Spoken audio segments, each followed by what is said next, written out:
your Bibles to Luke chapter 12. We're going to be kind of hanging out there, and what I want to talk today about is I want to talk to you about camp. Tell you what's been going on with camp, and I want to take you on a bit of a treasure hunt, if you will, and kind of look into what I think is interesting. You might find it interesting, you might not, but we're kind of stuck together for the next little while, so hopefully it'll work out okay. But in Luke chapter 12, we see Jesus giving us some instruction on how to combat anxiety, essentially. And we want to look into that. But before we do that, I want to talk to you a little bit about what's been going on at camp. And we're on slide 2. So what I want to say to Manotick Community Church, which is my home church, and despite the fact I haven't been here since the spring, which I feel guilty about. Every now and again, I'll go into my cabin at the camp and click online, and then I'll get someone banging at my door, and then I'll leave again. And so I think to say I've been online isn't really a fair statement. So, but it's good to be back. Thank you. Not sure I was asking. No. No. But for those of you who don't know me, I spend most of my summer, spring, summer, fall now, up at Camp Cherith, which is about an hour from here in the Lanark Highlands, beautiful Lanark Highlands, and where the trees are turning color, and it's just been a wonderful fall season. We've had a few rentals this fall season, which has been fun.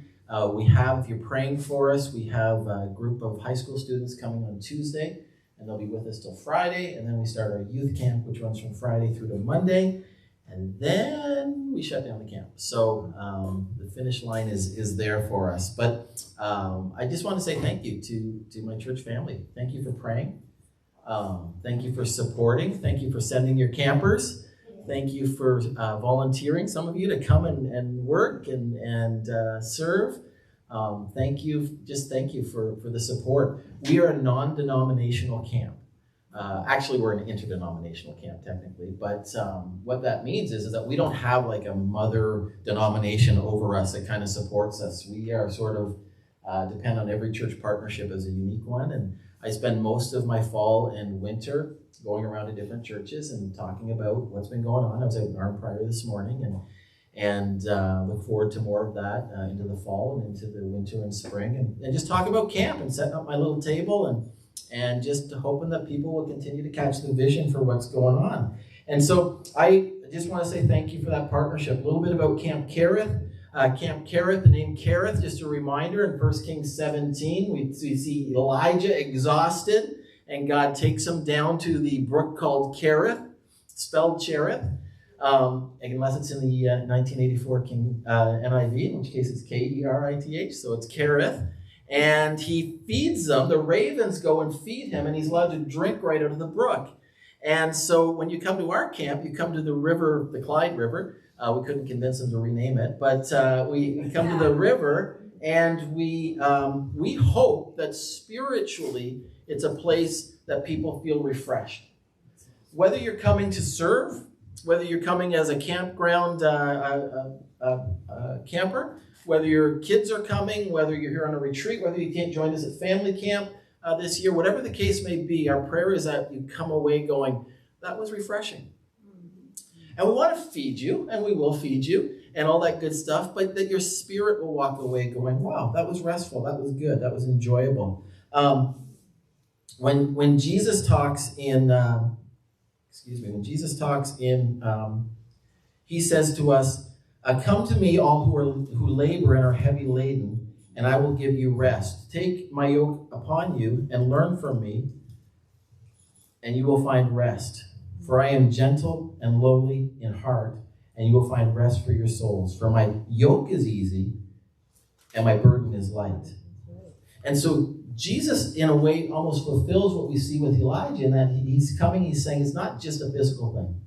It's a spiritual rest, and that's what we pray for. Lots have been going on at camp, and I want to tell you some fun things that's going on, but I want to first show you slide 5 here, that God has given us an expanded vision and expanded reach. And this summer we're celebrating 75 years as a camp, And I know, right? Yeah, very good. I was at a little Baptist church this morning, and they would not clap no matter what. So finally, I just shaped them into clapping. I'm an ordained Baptist minister, so I can make fun of my own. I'm like, people, seriously, it's time to start clapping now. Oh, yeah. Clapping in my spirit. No, that doesn't count, you know. And so we launched this building, and I want to tell you more about it, but before I do that, I just want to tell you more about what's been going on in the camp and this expanded vision and expanded reach that God has given us. Slide 6. For 60, 70 years almost, Camp Cherith was a children's overnight camp. 60 years over on the Quebec side, and then in 2008, they purchased the campground where we are now in Lanark, and we've been there ever since. I joined the crew in 2017. I've been here for the last 5 years, and they had this foolish idea that they would invite an old youth pastor to help them run a camp. And anyway, be careful what you ask for, I guess. But we've been working and praying and thinking, and over the last 3 years, God has given us this expanded vision, this expanded reach. And so we're still a kids camp. That is what we do. We have overnight camps, we have day camps, we have family camps, we have all kinds of different things that children can come and enjoy. But we've also felt from the Lord that it's time to reopen the campground. Before Camp Cherith purchased this camp, it was a campground. And so we have a campground open where we have seasonal campers. If you have an RV, you're welcome to come and plug into our fully serviced sites and enjoy some time that way. And we're a training center, a place where we can come and people can grow and learn and so on, and more on that in a second. But let me talk a little bit about what's been going on in the camp the last 5 years at least, that we've been keeping a little bit closer tabs. And you can see there, slide 7, you can see that back in 2017, we were open for 3 weeks. We had about 100 campers, and there are 100 weeks of camp is how we say it. So if you have a child that comes for 2 weeks, that's a 2, just so you understand how camps count. And so we had about 100 weeks of camp, and that was kind of it. And then they, like I said, they hired me and they said, we want the camp, we want more people at camp, we want the campground used more, is essentially what they asked for. And so we've been going after that. We've been praying. We've been thinking. In 2018, we bumped up to, I think, 167 weeks of camp. In 2019, 235. And we're just on that nice little Joey can handle, growth kind of trajectory. And then in 2020, this thing happened. I don't know if it happened here or not. It was COVID. You guys heard of that? It's a thing? Yeah, okay. Yeah. People were getting sick, that kind of stuff. Yeah. So that summer, 2020, camps were shut down right across the province. They say that 40% of overnight kids camps in Ontario alone went under in 2020 and will not come back, okay? So the fact that we're able to actually still be open after 2020 is a miracle in and of itself. And we praise God for that, we really do. And we don't take it for granted, by the way. We were sitting on my porch in the spring of 2020, sitting there with 3 or 4 people from our board and staff, and we're just like, what do we do? And we decided praying might be a good thing. So we did that, and God kind of showed us some ideas. And part of them I'll tell you more about later is the idea of day camp and the ability to actually reach out to the children and families right around our immediate area. And so in summer of 2020, we only had 100 weeks of camp, but we had 2 weeks of day camps where we targeted specifically that neighborhood. And we saw people come, and it was wild, it's fun, And so that's something that's continued. In 2021, I told you the story last year, we just kind of, I want to say by faith, it might have been a little bit foolish, but we just kind of went, we're just going to be as open as we can. We've always been COVID compliant, that's our thing. For some people, that's not strong enough. For some people, that's too strong. We just go by what the government tells us, and we do it, but we are as open as we can be. And things opened up in 2021 that we were able to start our overnight camps. In fact, the government gave us full permission 3 days before our first overnight camp started in 21.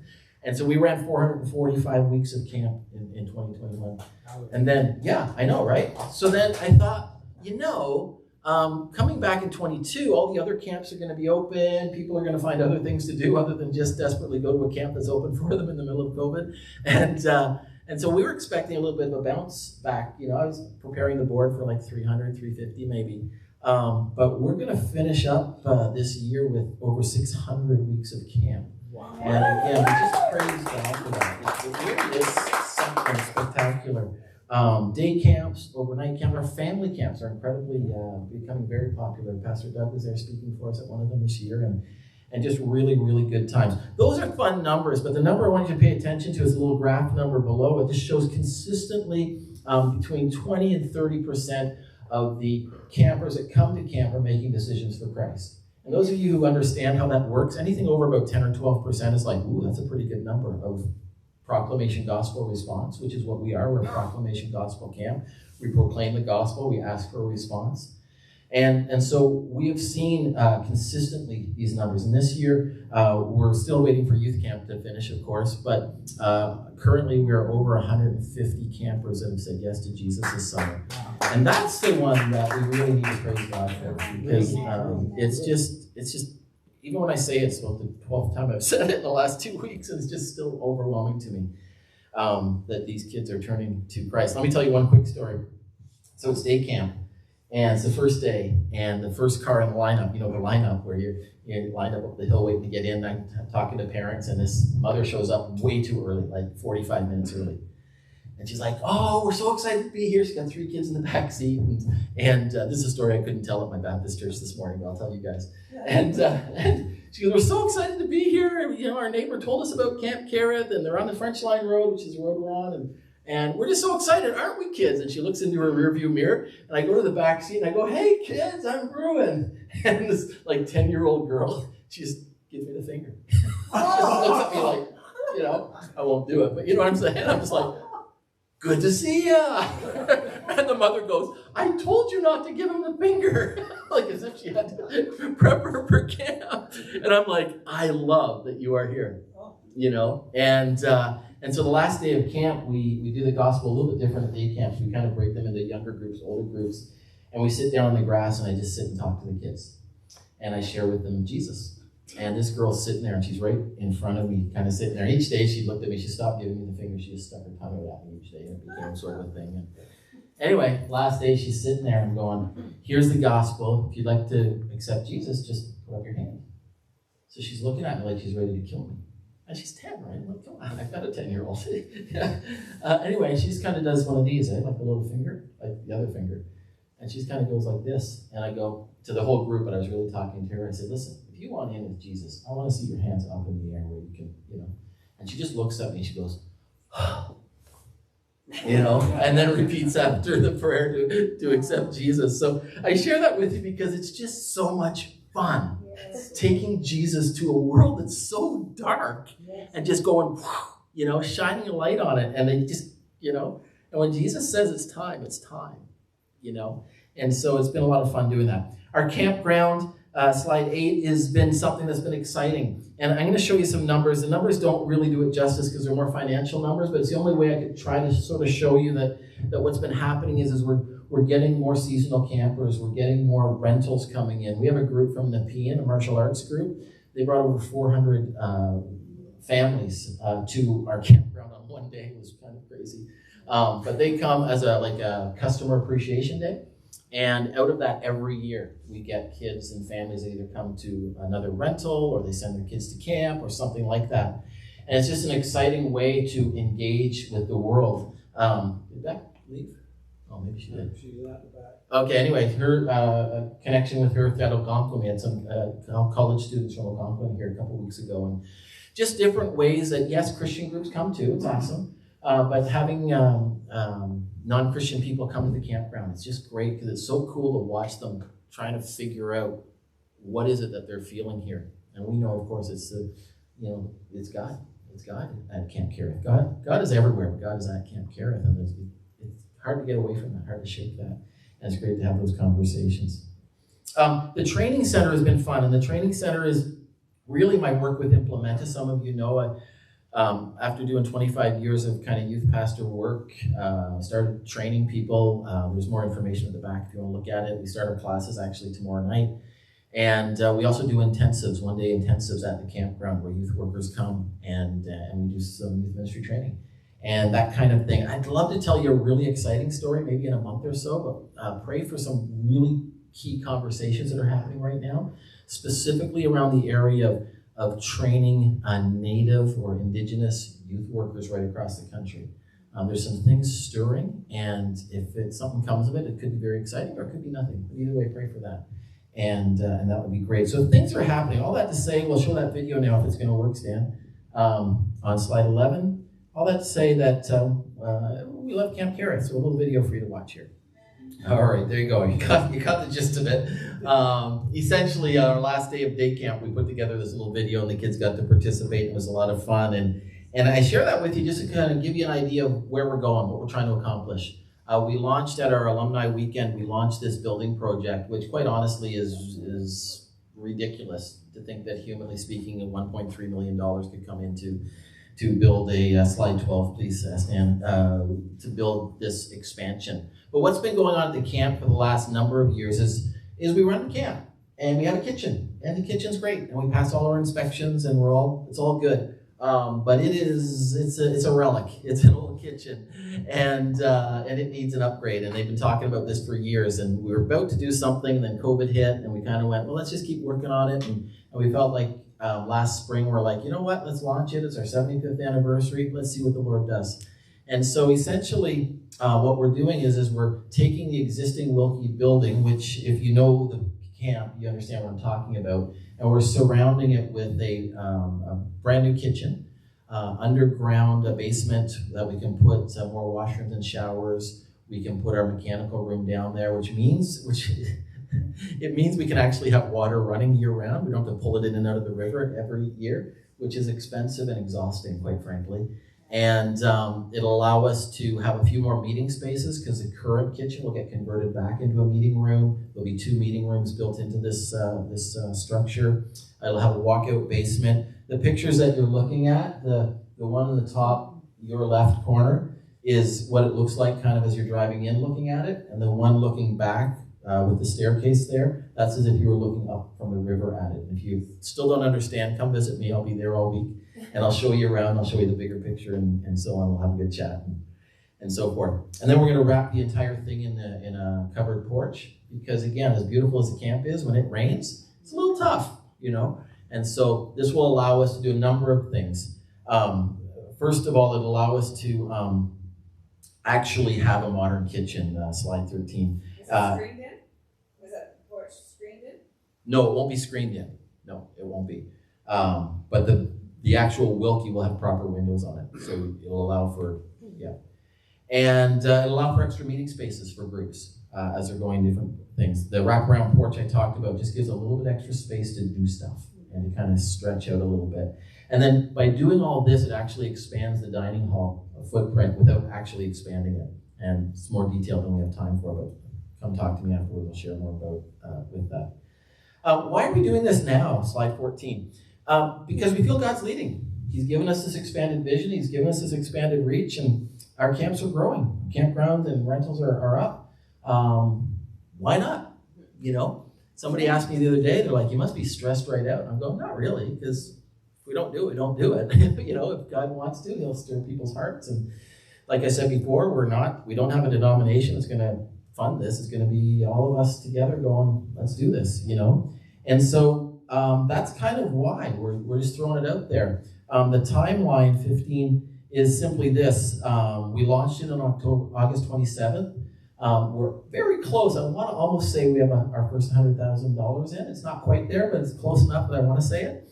Maybe it will be after tonight. And then between sort of now and February, we want to try to visit as many homes as possible. So if you're sitting here going, I got so many questions, I want to talk about this more, just let me know. We'll set up a home visit. We'll come visit you, share some of this stuff with you, answer all your questions, and see what happens. In March, the board's going to have to take what's in and what's pledged and go, is that enough to go forward? Because the way construction works, you got to kind of pull the trigger a lot earlier than you actually break ground. And we're not going to be doing construction during summer camp.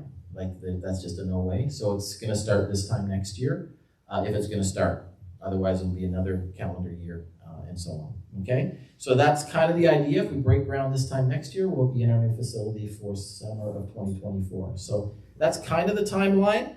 What I'm asking you to consider is at the back, get a free pen, and with the envelope attached to it, of course. Nothing's really ever free, let's be honest. And consider what can you do in 2022, 23, 24, 25. And if nothing else, please pray. Please pray. Because God will move and he'll be a part of things. And of course, we are a charity, so tax receipts and all that kind of stuff. And what I'm asking for you to prayerfully consider is something that you do beyond what you do for this church, because obviously this is your primary responsibility as good tithers. Okay? So that's kind of where we're at. And I don't know, to me it's kind of exciting, hopefully for you as well. What I wanted to convey tonight, and hopefully I got somewhere, is God is at work.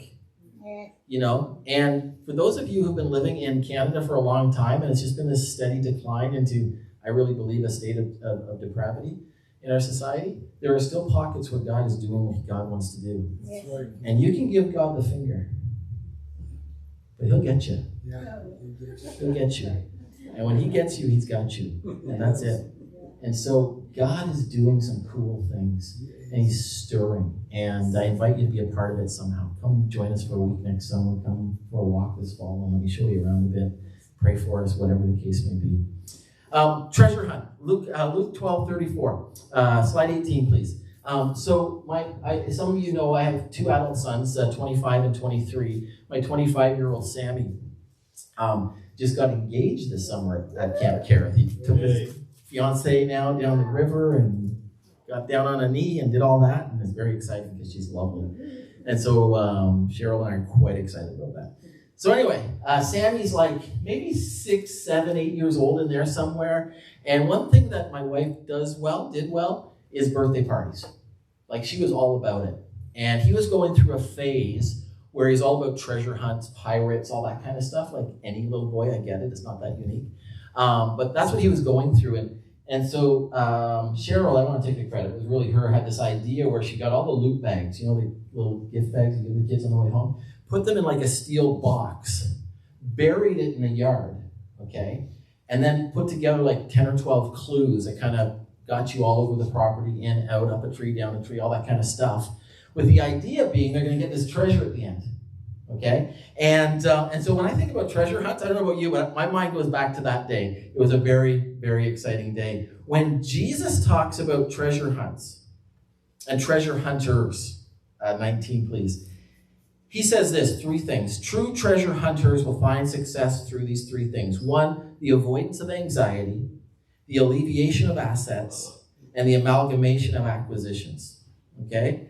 And I'm praying that our brief time in the Word tonight would be a time where we can really think through what does that mean for us personally in our own lives. So let's look at the first one, the avoidance of anxiety. If you're in Luke chapter 12, let's start reading at verse 22. It says this, therefore, Jesus talking, therefore I tell you, do not be anxious about your life, what you will eat, nor about your body, what you will put on. For life is more than food, and the body more than clothing. Consider the ravens. They neither sow nor reap. They have neither storehouse nor barn, and yet God feeds them. Of how much more value are you than the birds? Exclamation point. Verse 25. And which of you, by being anxious, can add a single hour to his lifespan? If then you are not able to do as small a thing as that, why are you anxious about the rest? Consider the lilies, how they grow. They neither toil nor spin. Yet I tell you, even Solomon in all his glory were not arrayed like one of these.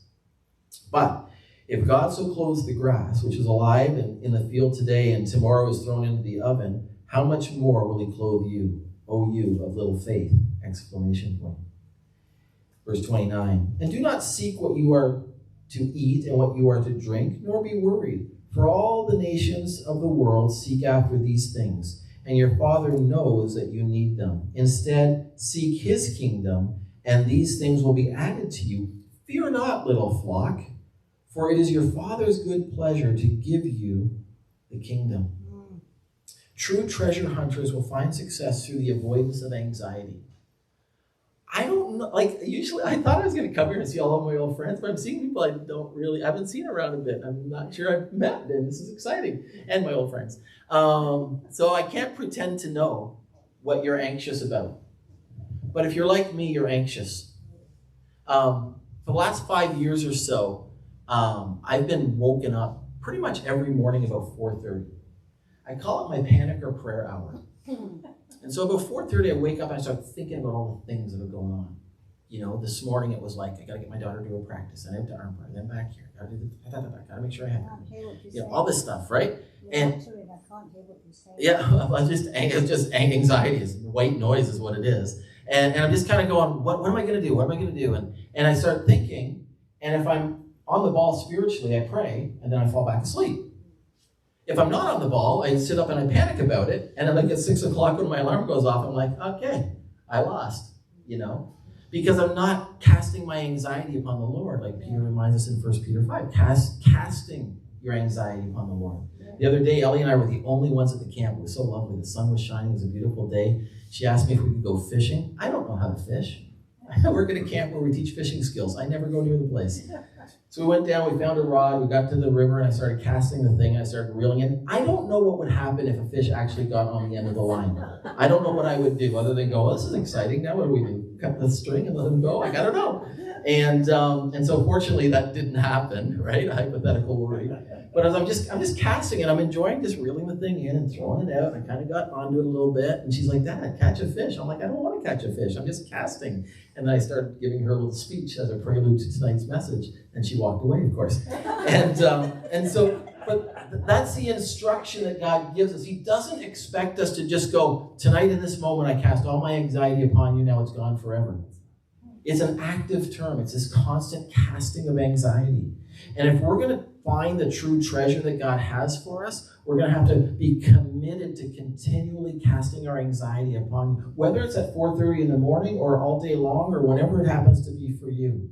You know, in the summer of 2020, we were anxious. We honestly believed that unless God did something miraculous, we would be shutting the camp down, and that would be it. And we were kind of sort of going, well, we could celebrate 70 years or whatever it was at the time, and okay. And we prayed. And then God gave us some ideas, and one of those ideas was to basically reopen the campground. And he showed us through that time that this is what was important. He showed us that the people of Lanark are important, and to spend all your time going after them, even though you'll go broke doing it. And so we did. And we praise God for these day camps that we've got going now. But these are some things that came out of casting our anxiety upon the Lord. He showed us the treasures that he wanted to show us, which quite honestly, I'm not sure we would have seen if we weren't shut down from everything else that summer. And so the avoidance of anxiety is an important piece. The second piece is the alleviation of assets. And verse 31 to 33 says this. Jesus continues, he says, instead, seek his kingdom, and these things will be added to you. Fear not, little flock, for it is your Father's good pleasure to give you the kingdom. Sell your possessions and give to the needy. Provide yourselves with money bags that do not grow old, with a treasure in the heavens that does not fail, where no thief approaches and no moth destroys. The alleviation of assets is something that a treasure hunter is able to do. If you look at the context of this passage, and it goes back to verse 13, and I won't go into all that, you're welcome, but read it sometime. The parable of the rich fool. And it's a parable of a guy who's got too much harvest and not enough barns. So the genius tears down his barns and builds bigger ones. And like as soon as he's done, the Lord just takes him home. And he's like, there you go. You spent your whole life investing in this world, and now what? And the point of the parable is you're investing in the wrong thing. You're investing in the wrong thing. My mother turns 81 in December. About 4 years ago, some of you know she had a stroke. And she went from living the most independent life she could live in a 4,000 square foot home on the water with all kinds of stuff to sitting in a room about the size of that stage, you know, with a bed and a chair and a TV, you know. And that's, unless Lord does something spectacular, that's basically where she'll spend the rest of her time here on this earth. And so after about 2 years of doing this, my sister and my brother, who take care of the estate, they're the power of attorney, and, you know, which I'm so thankful for. And they called a little family meeting. There's 5 of us siblings, and they said, we feel like it's time to liquidate Mom's assets. My dad had passed in 2011. I'm like, okay. I'm like, how can I help? Like, well, I'm like, oh no, what have I said? I spent 2 days there, 2 full days, like overnight staying there by myself to clean out one corner of the basement. My mother had decorations for every season, and I think she had like a transitionary decorations as well. Like there's all kinds of stuff. They're just pulling out, pulling out, pulling out. We called the auctioneer who makes a killing on people like my mother, because he just comes in, he takes everything after we kind of pillage the stuff that meant something to us, and auctions it all off. And within like a lot of work and then a very short amount of time, everything's gone. Except for a couple of Rubbermaids that my sister keeps, and she kind of rotates pictures off the wall in her room, and my sister's so good with her. But that's it. All this stuff. My dad collected electric trains. I don't want to tell you how much money he spent on these things. But man, when I saw them or when I had to, it's insane the amount of stuff. And I'm not judging my parents. If anything, I'm judging myself. Because I got all kinds of stuff, It's all Boston Bruins stuff, but it's stuff nonetheless, right? And I got all this stuff. And what Jesus is trying to say to us here is, if you want to actually get the real treasure, you got to stop wasting time on stuff, And I fear that sort of one of the signs of a depraved society is we care way too much about our stuff. One of the biggest, fastest growing industries in Canada right now is these storage unit places, where you can buy like a climate controlled spot to put your stuff. I go, what are you going to do with your stuff? I don't know. It's my stuff. I want to store it. Why? Because it's my stuff. I'm like, well, congratulations. Like, how much are you paying a month to store stuff that you don't even look at? That's right. Right? And so we got all this stuff that we're so focused on, we're not able to focus on other things. I was talking to the church down the road this morning about it, and this guy came up to me afterwards. I'd never met the man before. He was visiting his daughter and happened to be in church, and he goes, I got 4 old cars, and all I'd ever do is fix them. What am I doing with 4 cars? I'm like, I don't know. You just between you and the Lord, but thanks for sharing. I'll pray for you. But I don't know what you're doing with 4 cars. It doesn't make sense to me either. But what am I saying? What am I doing with 27 jerseys? So the alleviation of assets is a sign of someone who's serious about finding the true treasure. And the third thing is the amalgamation of acquisitions. And the verse that pops out here, of course, is verse 34. That is kind of the verse that we take as our little proof text, our little bumper sticker verse, and then we kind of look at what he's really saying around it. He says this: "For where your treasure is, there your heart will be also." I've heard this verse millions, a lot of times over the years. I grew up in Sunday school. This is, I think, a memory verse, This seems to be a verse that I've always thought about in my mind. When I think about this verse, it's a verse that says, where your treasure is, there your heart will be also. So make sure that your treasure is not on this earth, because otherwise your heart will be there. But a couple of years ago, I was looking at it again. I've been prayerfully considering it, and I actually think it's a positive and a negative statement. It's just a statement of reality. Where your treasure is, your heart will follow. And so if your treasure is in a storage unit somewhere, your heart's going to be there all the time. If your treasure is in multiple properties, your heart's going to be there. If your treasure is in investing in, my daughter's 10. She can barely skate, And she has a practice at 7:30 this morning at Carleton University. I'm out in Lanark. Guess what idiot's up at 5 a.m. driving his daughter to hockey? Because I put money down for her to play, and my heart is driving down the road to get her to the hockey rink, right? It's crazy, but that's where you go.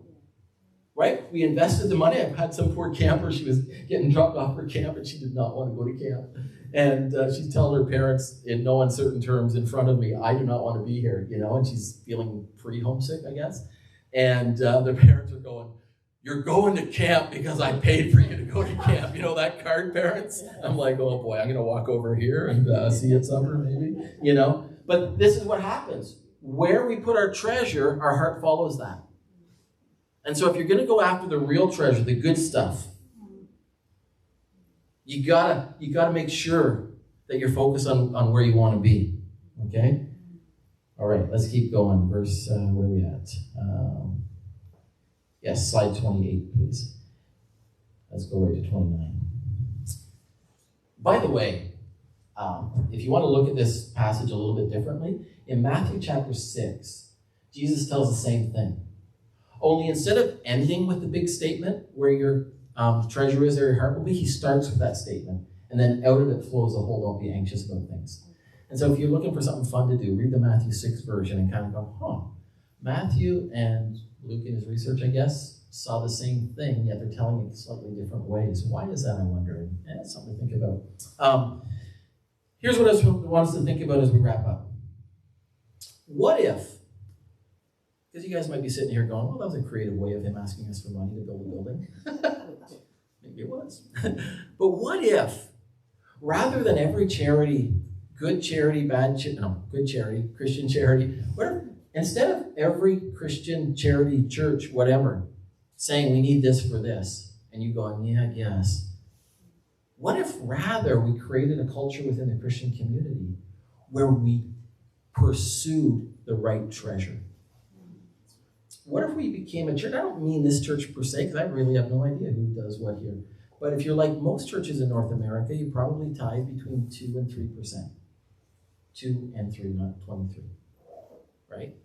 And but what if we actually became a church who went, I'm going to give because I want my heart to go that direction. I don't want to just feel good about camp or about a missionary or about whatever the night that they share. I want to actually be heart invested in this thing. You know, what if we did that rather than just constantly just going, hey, take a free pen, it'll be fun, you know?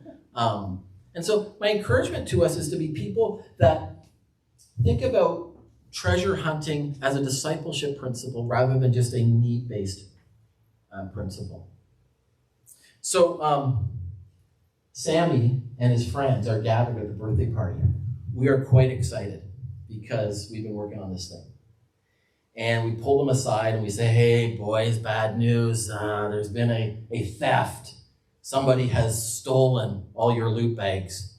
And they left this clue. And if you want the treasure, you're going to have to follow the clue and find the treasure because it's out there somewhere, you know, on our big 1-acre property. And the boys are like, all right. And they open up the one clue and they go running off into the field. And we kind of looked at each other like, man, they should really be taking a video of this and showing it as an example of parenting to everyone of how you put together a birthday party. And as that's happening and we're, you know, patting each other on the back, we look out and the boys have got sticks. And they're hitting each other with sticks. Again, that's what boys do. And we go out and we're going, what's going on? They're like, we found the treasure. And after the first clue, they stopped under a tree, picked up a bunch of sticks and started playing with the sticks for, you know, what seemed like a long time. And we sat there going, do we let them just play with the sticks or do we tell them there's another clue? And I'm like, let them play with the sticks. I'll eat all their candy once they leave. I know where the treasure is, you know. Here's what I want you to get, though. They got distracted. Yeah. They got distracted and they thought the stick was the treasure. Right?